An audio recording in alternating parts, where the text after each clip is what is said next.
Good evening, baseball fans, and welcome back to another episode of Lumber and Loggers presented by Draft Day Sports.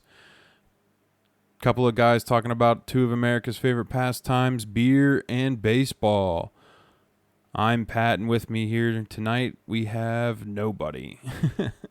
Just me tonight. CJ is out on vacation, but I figured I would take this opportunity to do a little solo episode.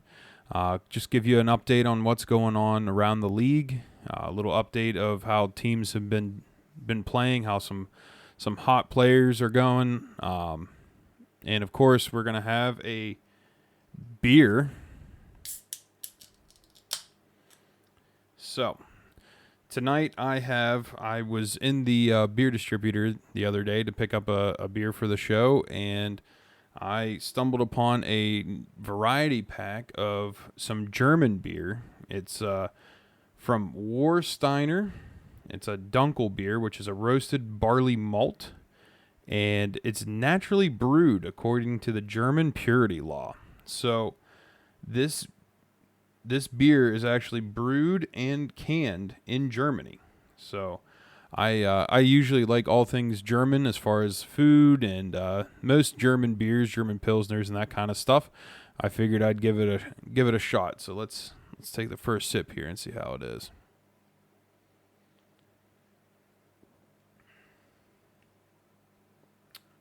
Well, that's going to be interesting, I think. We'll keep drinking that while we do the podcast here and let you know how it is at the end. Let's get started with some news around the league.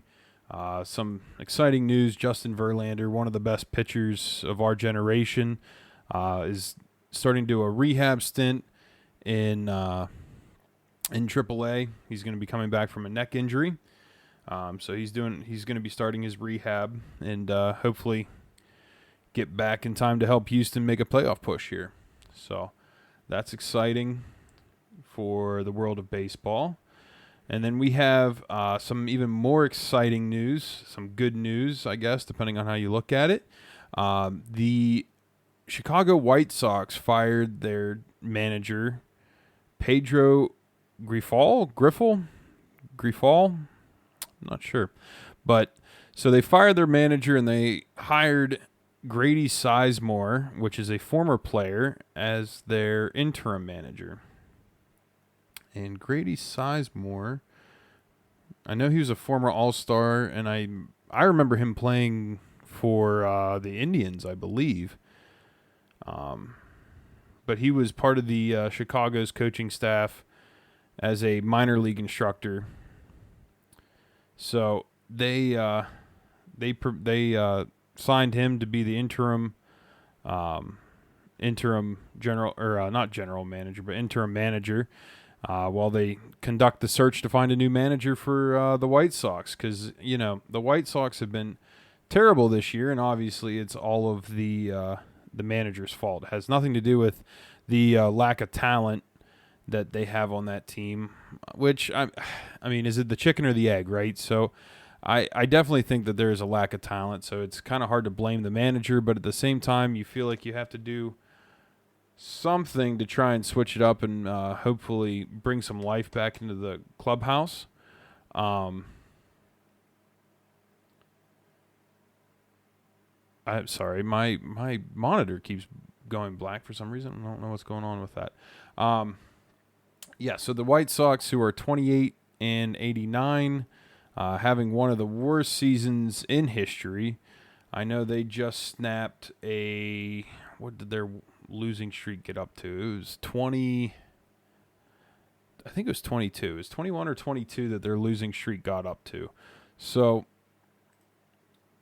they fired the manager, and I like the interim of Grady Sizemore. I mean, we've seen what the hiring of former players can do for morale and like motivation wise, because the Guardians hired Stephen Vogt to be their manager, and we've seen a great season out of the Guardians. So I could see this hiring of Grady Sizemore. It could be something something special. I mean, we'll have to wait and see how it pans out. But I'm just trying to see here. So we have, oh boy, they started losing before the All-Star break. Oh my goodness. 1, 2, 3, 4, 5, 6, 7, 9, 10, 11, 12, 13, 14, 15, 16, 17, 18, 19, 20, 21. Okay, so it was a 21-game losing streak before they beat the Oakland Athletics, and then they lost the next game to Oakland. So they have lost 22 of their last 23 games, and they had a 21-game losing streak going. So I completely understand the firing. I just, like, it's not his fault entirely, but you got to do something to shake up that clubhouse. So I get the firing, absolutely, but hopefully, hiring Grady Sizemore will pan out for them. He's an interim, so who knows if he'll have the job going into next season. But we'll see. We'll see what happens. So that's some news from around the league. I just kind of want to go through right now. I know it's been, we talked a little bit about how there's some teams that have come out of the All-Star break pretty hot. In the Diamondbacks and the Padres, they are 8-2 in their last 10 for this last week. And I know last week when we covered the Padres, they were 9-1 in their last 10. So they've continued to stay hot, and the Diamondbacks have continued to stay hot. They're trying to make a real push here to secure the wild card. One of the wild card teams that actually has faltered. So, the Atlanta Braves, before the season started, I would say was a pretty high pick to win the World Series, or at least win the NL East. And right now, they're not even in the playoffs. So the Braves are a half game out of the third wild card spot, and the Mets, who were faltering at the beginning of the year, have actually turned it on. They are 6-4 in their last 10, and they have secured, right now, they are sitting as the third wild card spot. But the Padres and Diamondbacks are roaring right now. They are sitting in the top 2 spots of the wild card, and the Dodgers have been struggling a little bit as well. Yeah, the Dodgers are 4-6 in their last 10. The Padres are only 2.5 games out of leading in the West, and the Diamondbacks are only 3 games out of leading in the West. So it's very interesting. Very interesting. The last couple of months of baseball here could be wild, especially with the 3 wild card spots, and especially in the NL, because you have the Braves who are a half game out behind the Mets. You have the Cardinals who are 2.5 games out, and then you have the Giants who are 3 games. The Pirates are 4.5, and the Chicago Cubs and Reds are 5. So again, like, these teams aren't going to be playing each other a whole lot, so it's kind of hard to say that they'll be, it's going to make it a little bit harder to catch them. But with how streaky the season has been so far this year, we could definitely see a change in, who's going to be going to the playoffs. And if anybody, if you watch the game of baseball, that all you have to do is get in. And then if you get a hot couple bats, or a really good pitching staff going that's, got swing and miss stuff, you can make a run at the championship for sure. I mean, that's what the Arizona Diamondbacks did last year. They made it in as a wild card, and they made a run at the title. And so did the Rangers, who actually beat them out to win the championship. So all you got to do is make the playoffs, and it'll be interesting to see coming down here who's going to make it in. Right now, like I said, the Dodgers have been faltering. The Phillies are faltering. They are 3-7 in their last 10. So like these leaders of the divisions that we thought were going to be secure, we thought the Dodgers and the Phillies had a big enough lead that they would just run into the playoffs with no issues. But I mean, the Dodgers are being caught. The Phillies with the Mets, the Mets have been clicking. The The Mets are 7.5 games back yet. So, I mean, the Phillies might have been able to do enough earlier in the season to secure it, and hopefully, they can catch fire again and get a little winning streak going. But with 3-7 in their last 10, that's not baseball that's going to keep you in the lead of your division. So the NL is a toss-up. It's crazy. We'll have to see what happens there. Now, in the AL, it's interesting. So the AL right now, you have the Orioles and the Yankees, who are tied for the lead in the AL East, and they are also tied for the lead in the AL wildcard spot. So right now, both of those teams are sitting in the playoffs, and then you have the Red Sox in the East that are only 1.5 games back. And we thought several times that the Yankees were going to run away with the East. And then, they started falling off a little bit. So we thought the Orioles were going to run away with the East. And it's not happened. It's very competitive. I mean, you look at Tampa Bay Rays right now. They're only 5 games back of getting into the wild card. So it's the AL isn't quite as wide open as the NL. There's only, a handful of teams in the AL, but it's certainly going to come down to the wire with some of these teams for the AL playoff spots. So like I said, the Orioles and Yankees right now are tied for the first place in the AL East. And then, the Boston Red Sox are actually 5.5 games back of them. They're 1.5 games out of the wild card spot. So, I mean, it could be just the Orioles and Yankees competing for the bye and the winning of the AL East. Then you have the AL Central, and you have the Guardians, who have been winning all year long. They have the best winning percentage in baseball. And you have the Minnesota Twins that are right behind them. They're only 3.5 games back of them, and the Royals are only 4 games back of the Guardians as well. So, I mean, the AL Central is tight. The AL West is going to be even more competitive. It might be as competitive as the NL wild card. You have the Houston Astros that have managed to come back and take the lead in the AL West, and the Seattle Mariners are a half game back of them. And then you had the Rangers, who were trying to come on there at the trade deadline and trying to make a playoff push. Now they've kind of faltered a little bit. They are 3-7 in their last 10, lost 2 in a row.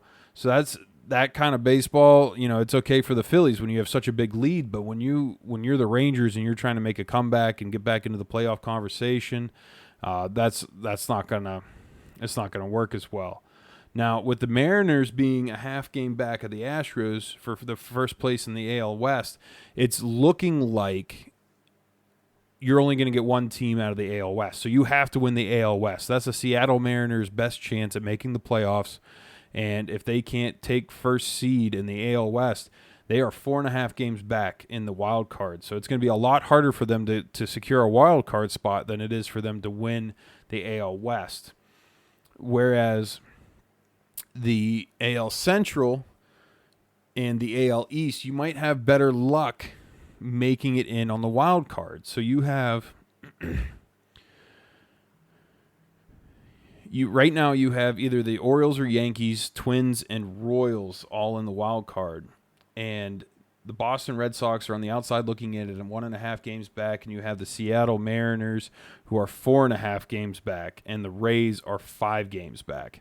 So it's going to take a little bit more to get in with, the 2 teams from the AL, or the 3 teams from the AL Central that have been so good for, the whole season.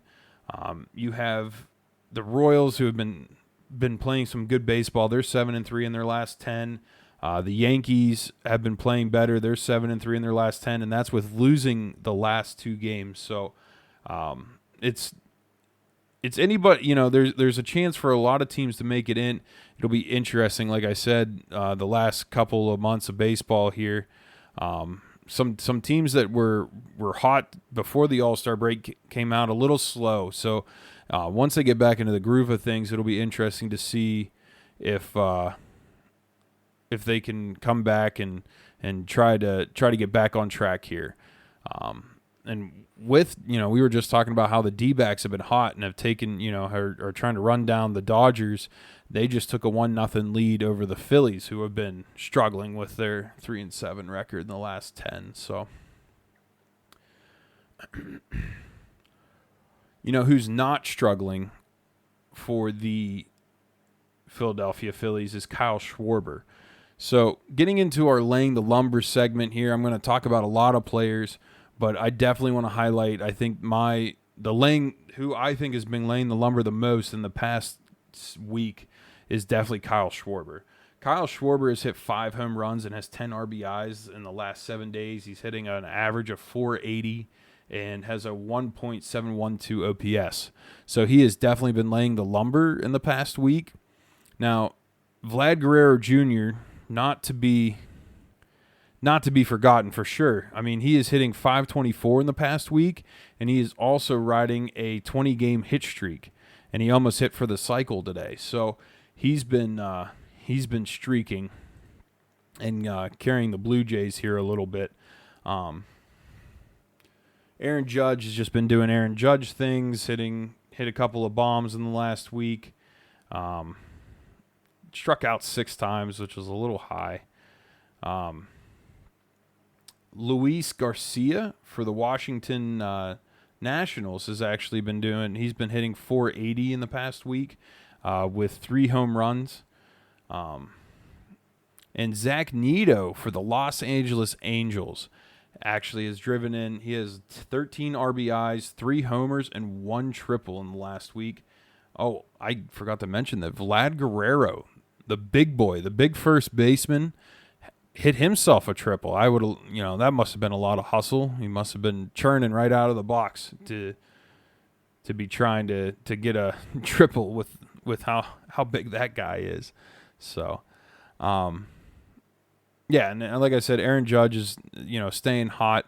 Another player that we definitely want to highlight in this is Jackson Holiday. So, everybody was kind of out on Jackson Holiday after getting sent down. He really struggled when he first came up at the beginning of the year, and they sent him down, and then he started hitting the ball like crazy in AAA, so they called him back up. It's looking like it's pretty exciting right now for him to finally get some success. And, confidence is such a big thing in baseball. So the fact that, he got sent down and he struggled, and now he's coming up, he's going to build some confidence. He's going to, feel like the big guy on campus again. He's hit 3 home runs, has 7 RBIs. He's hitting 381 in the last week. So that's going to do a lot for his confidence, and hopefully he can get back on track, because I know a lot of people were thinking that the Orioles were going to give up on him and that they were going to trade him, but it looks like, he could contribute for this ball club, going into September and even hopefully October, right? I mean, that's the goal for the Orioles. It's not just, making the playoffs. They want to make a run into the playoffs this year. I mean, they have the team to do it. So that was a big deal. The other piece of news, big piece of news, is that Blake Snell actually pitched a complete game no-hitter. It's his first one of his career. So that was a big deal. He did that against, I believe it was the Nationals in Washington. He pitched that no-hitter. Which, Blake Snell's been a great pitcher for a long time. I was very surprised to hear that was his first no-hitter. I guess he doesn't pitch many complete games. Struggles with pitch count. But he... let's see here. Washington. Yes. It was against Washington. Complete game. I'm sorry. No, it was against Cincinnati. Against Cincinnati, he pitched 9 innings. He had 3 walks, and he had 11 strikeouts. He ended up throwing Ended up throwing 114 pitches to get that done. So he had 11 strikeouts and 3 walks, but he didn't give up any hits, and he completed the game. And that's a big accomplishment. So he's definitely on fire right now.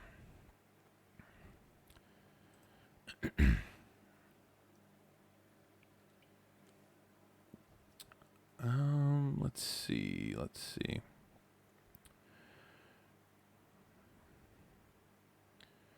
Zach Wheeler had a great outing. He pitched 8 innings, 2 hits, no earned runs. Colin Ray for Milwaukee had 7 innings pitched. He gave up 5 hits, 9 strikeouts, 1 walk. Sean Manaea for the New York Mets, he had a great outing. Pitched 7 innings, gave up 6 hits, 10 strikeouts, no walks. And then Brian Wu had 7 innings pitched. He gave up 5 hits and 6 strikeouts. So those are some of the pitchers that have been pitching lights out in the past week. But the big one that I definitely wanted to mention was Blake Snell getting his first career no-hitter. So that was definitely a big deal. All right, so getting into the nationally televised games coming up this weekend, you have on Saturday, you have the O's, the Baltimore Orioles versus the Tampa Bay Rays. Or you have the Chicago series. You have the Chicago Cubs versus the Chicago White Sox. Neither one of these matchups is great. The Rays have been struggling a little bit. I think they're a little bit better than their record kind of shows. The Chicago series, I don't want any part of that. I don't want to watch the Cubs and the White Sox. But the Orioles against the Rays, you have Corbin Burns on the mound, who is a AL Cy Young candidate, so that could be exciting baseball there. Sunday night, you have the Mets and Mariners. You have Severino going against Luis Castillo, and Castillo has been very good this year, so I would definitely tune into that one. Mets have been super hot, and the Mariners, they've been kind of holding on and with the AL West and sticking around in the AL West, so we'll see what they can do against the Mets, who have been red hot. Oh, boy, here come the Phillies. Drove in a run. Is that to tie it? Yeah. So the Phillies just tied it up with a double. On Monday night, we have another ESPN game. You have the Rangers versus the Red Sox. And like I said, the Rangers have been faltering a little bit, but the Boston Red Sox have been fighting. They want to try and make the playoffs here. They're only 1.5 games back of the wild card spot, so they're definitely going to be fighting to get into the playoffs here in the last 2 months. And then on Tuesday night, you have the Dodgers and Brewers. You have Gavin Stone going up against Frankie Montas, who is a new acquisition that they got from the Reds. This is 2 of the top teams in the NL. You have the Dodgers leading the West, and you have the Brewers leading the Central. So that could be a very exciting game Tuesday night on TBS. I would definitely check that out as well.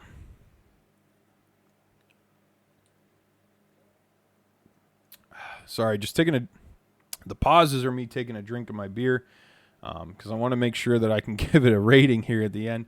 I would say that this is a single. Like, I was excited to try it. It's kind of a weird hoppy aftertaste, and I'm not sure I love it. It's definitely, like I said, I like all things German, as far as like sauerkraut and brats, that kind of stuff, and German Pilsners I'm usually a big fan of. So, but I think this might be a little bit more, maybe it's the barley and the malt, but there's like a flavor there that I'm not quite a big fan of, and it's definitely a little bit more of a heavier beer than what I was expecting. It's only 4.8%, but it definitely tastes a little bit heavier. So I'm going to give that, it's a single. I mean, I have I have a whole bunch of them. I'll end up drinking them. They're not undrinkable, but I definitely wouldn't go out of my way to have it again. That's for sure. So, all right, and since CJ's not with us tonight, we won't be having CJ's ump corner. Like I said, I just wanted to get on, kind of talk and update people. I know not everyone has the time to look at all the statistics and 162 games in a baseball season. It's a lot to try and keep up with. I know I try to catch as many Cardinals games as I can. If I can watch some other games, I do that. But it's definitely a long season to try and keep up with, and that's why Lumber and Loggers is here to try and keep you up to date with what's going on around Major League Baseball. So if you enjoyed this episode, please tell a friend about us. Have them check us out. Maybe they'll like us too. You can find us on Instagram, X, and Facebook at Lumber and Loggers, all one word. The "and" is spelled out. It's not an ampersand. And once again, this was Lumber and Loggers presented by Draft Day Sports. Thank you for listening, everyone. Have a great night, and we will see you tomorrow night.